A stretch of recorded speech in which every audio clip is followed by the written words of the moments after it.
한 말씀 드리자면요. 그러니까 뉴라이트 이분들이 훨씬 더 한나라당보다 우익적이거든요. 가령 이제 강정구 사건에 대해서도 그 이명박 시장 뭐라고 그랬습니까? 왜 그거 가지고 난리를 치느냐라고 했고, 손학규 시장도, 손학규 그 도지사도 그냥 내버려두면 그냥 조용할 일을 왜 그거 가지고 난리를 치는지 이해가 안 된다. 그렇게 생각하는 사람도 있는 거 아니냐 이렇게 넘어가거든요. 근데 대선 주자 중에서 오히려 이제 박근혜 씨만 그러거든요. 그런데 지금 뉴라이트 전체가 다 거기에 들러붙는단 말이죠. 그러니까 한나라당 일반적 성향보다 훨씬 더 오른쪽으로 가 있고요.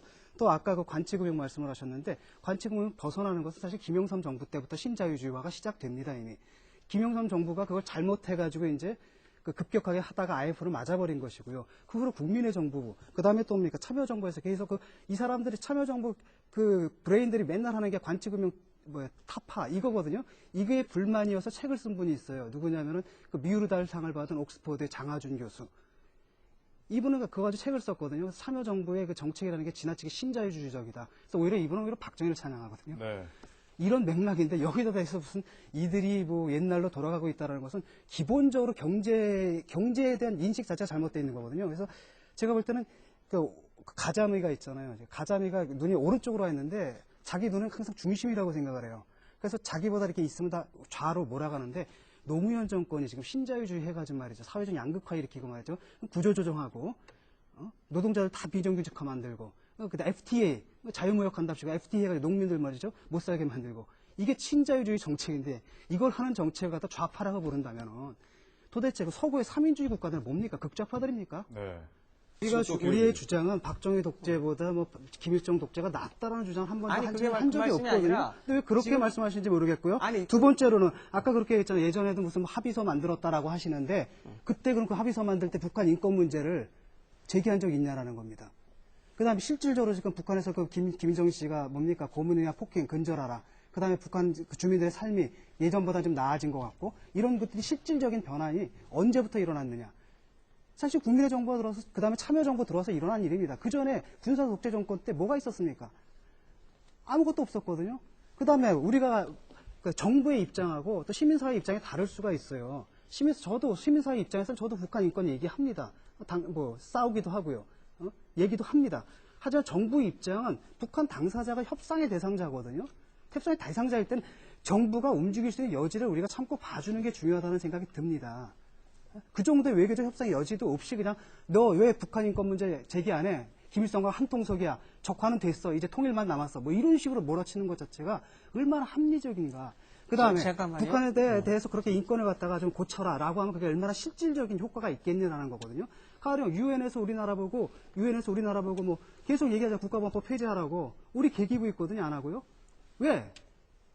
북한이라고 또 그럼 우리가 가가지고 니들 인권 인권 문제 좀 풀어라라고 하면 걔들이 예 알았습니다 하겠냐라는 겁니다.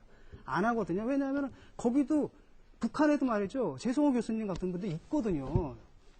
당연히 안 되는 겁니다 그게. 근데 그걸 실질적으로 해결할 갖다 구체적인 방법 예컨대 우리가 합의를 해가지고 경제적으로 엮여야지.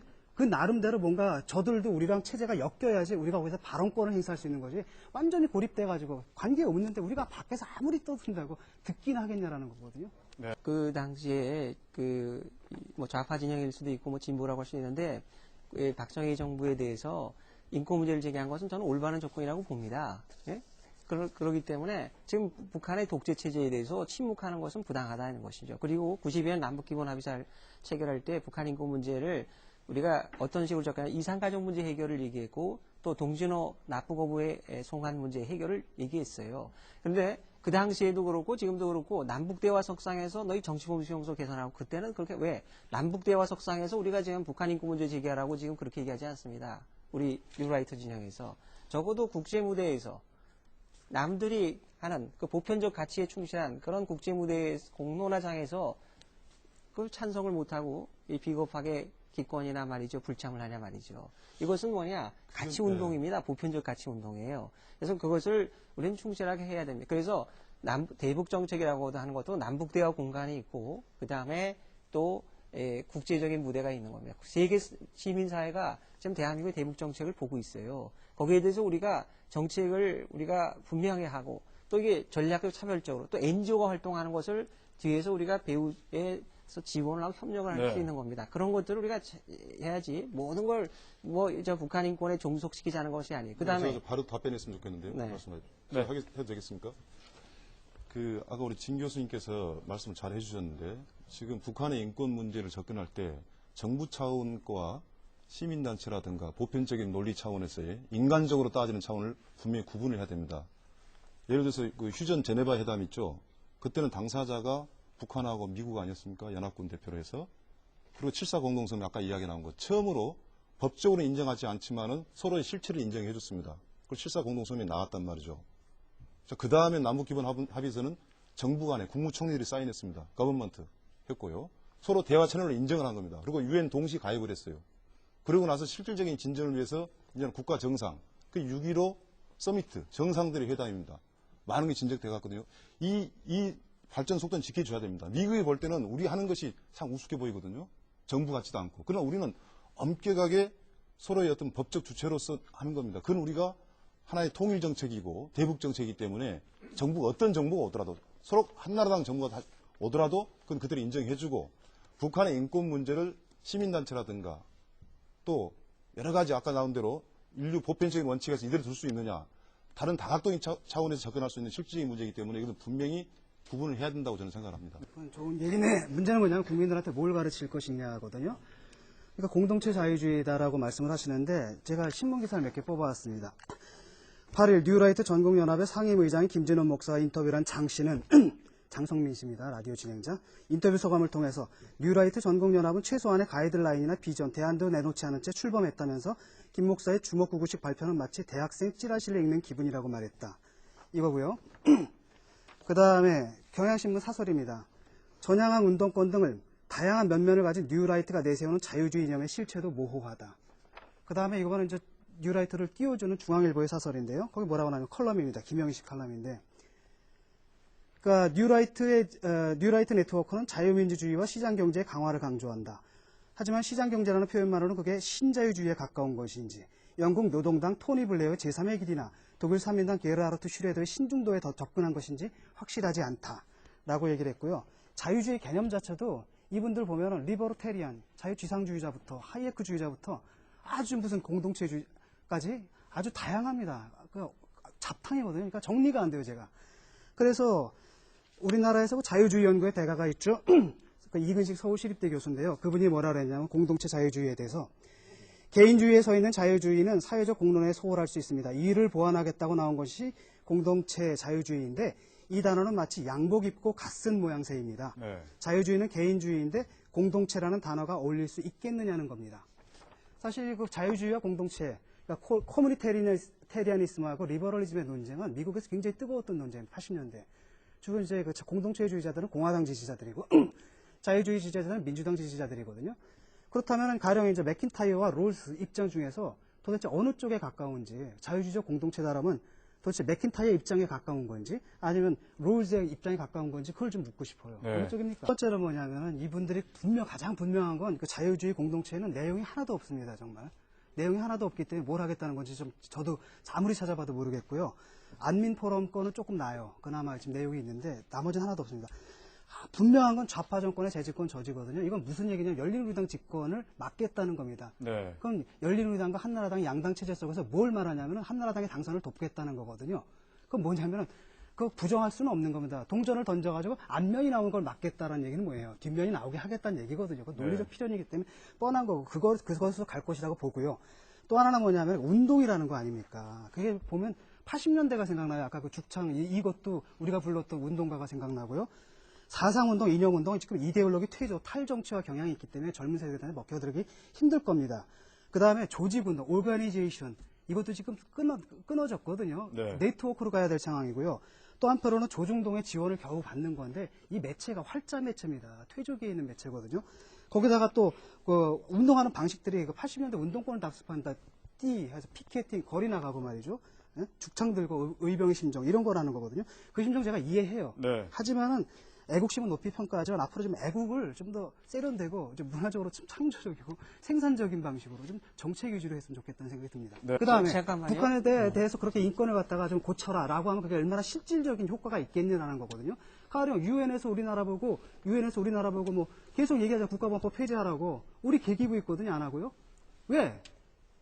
북한이라고 또 그럼 우리가 가가지고 니들 인권 인권 문제 좀 좀 풀어라라고 하면 걔들이 예 알았습니다 하고 하겠냐라는 겁니다.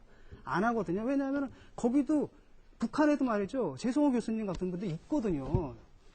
당연히 안 되는 겁니다, 그게. 근데 그걸 실질적으로 해결할 구체적인 방법, 예컨대 우리가 합의를 해가지고 경제적으로 엮여야지, 그 나름대로 뭔가 저들도 우리랑 체제가 엮여야지 우리가 거기서 발언권을 행사할 수 있는 거지, 완전히 고립돼가지고 관계 없는데 우리가 밖에서 아무리 떠든다고 듣긴 하겠냐라는 거거든요. 네. 그 당시에 뭐 좌파 진영일 수도 있고 뭐 진보라고 할 수 있는데, 박정희 정부에 대해서 인권 문제를 제기한 것은 저는 올바른 접근이라고 봅니다. 예? 그러기 때문에 지금 북한의 독재 체제에 대해서 침묵하는 것은 부당하다는 것이죠. 그리고 92년 남북기본합의서를 체결할 때 북한 인권 문제를 우리가 어떤 식으로 접근하냐, 이산가족 문제 해결을 얘기했고 또 동진호 납부 거부의 송환 문제 해결을 얘기했어요.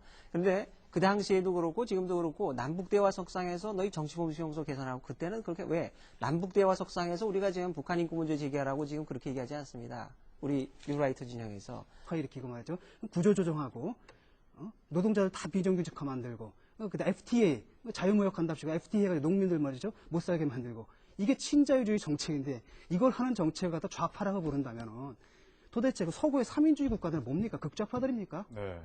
우리의 주장은 박정희 독재보다 뭐 김일성 독재가 낫다라는 주장 한 번도 한 적이 없거든요. 근데 왜 그렇게 말씀하시는지 모르겠고요. 두 번째로는 아까 그렇게 했잖아요. 예전에도 무슨 합의서 만들었다라고 하시는데, 그때 그럼 그 합의서 만들 때 북한 인권 문제를 제기한 적이 있냐라는 겁니다.